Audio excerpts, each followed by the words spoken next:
अरुंधती, जेवण करून घे. किती राग करशील? असा राग करून उपाशी राहून काय होणार आहे? प्लीज, आम्ही हात जोडतो तुझ्या समोर. उपाशी पोटी राहू नकोस.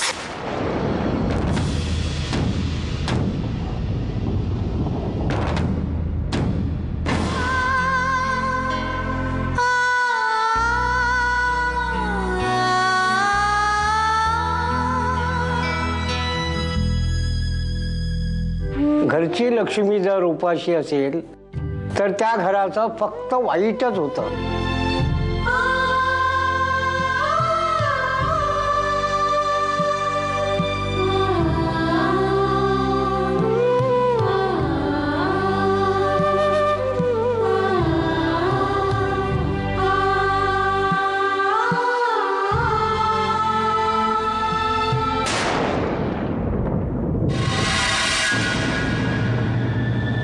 काय दिगंबर, हा काय रे? तुला काय वाटलं?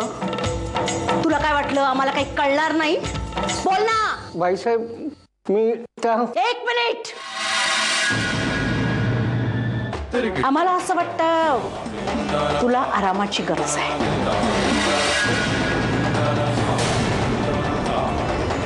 तू आता कायमचा आराम करावास.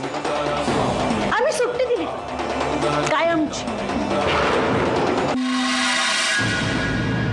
काय ग, एक दिवस जेवली नसतीस तर मेली नसतीस. इतक्या सहजासहजी मरणार नाहीयेस तू अरुंधती, कारण इतक्या सहज आम्ही तुला मरूच देणार नाही.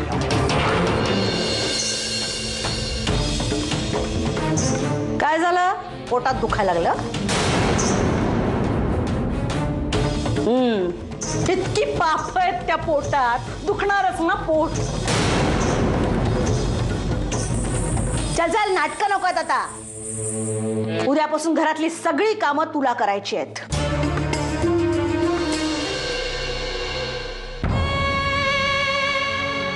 मी काहीही केलं तरी आता ते तुम्हाला चुकीचंच वाटणार आहे का?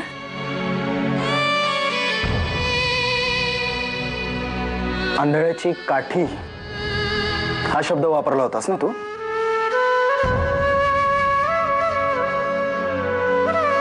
तुला नव्हतं व्हायचं ना आंधळ्याची काठी? बस काठी बनण्याचा प्रयत्न करू नकोस. मी फक्त पत्नी म्हणून सगळ्या जबाबदाऱ्या उचलण्याचा प्रयत्न करते.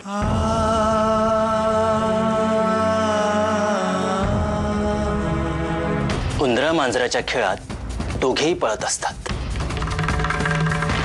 पण कुणा एकाची मदत करायची झाली ना तर ती उंदराचीच करावी लागते. कारण मांजर जीव घेण्यासाठी पळत असतं आणि उंदीर जीव वाचवण्यासाठी. उंदराच्या शेपटीवर फक्त पाय ठेवला तर ही अवस्था झाली आहे. असो, अरुंधतीच्या बाबतीत कुठलाही निर्णय घेण्याच्या आधी 100 वेळा विचार कर, कारण तो निर्णय बरोबरच असेल असं नाही. तिचं खोटं तू सावरायला गेलास आणि खरं बोलून तिनं तुला तोंडावर पाडलं. पुढे राधिकाशी ती असं वागेल, रेशमशी वागेल. ती फक्त तुमचा वापर करून घेणार. जहागीरदारांचे नोकर ना तुम्ही? ओळखलं आम्ही तुम्हाला. भेटा तुमच्या अरुंधतीला, जरूर भेटा.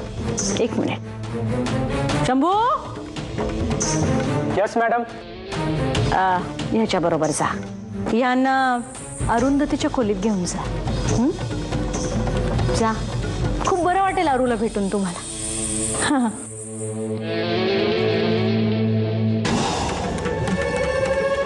भेटा, तुमच्या अरुंधतीला भेटाच.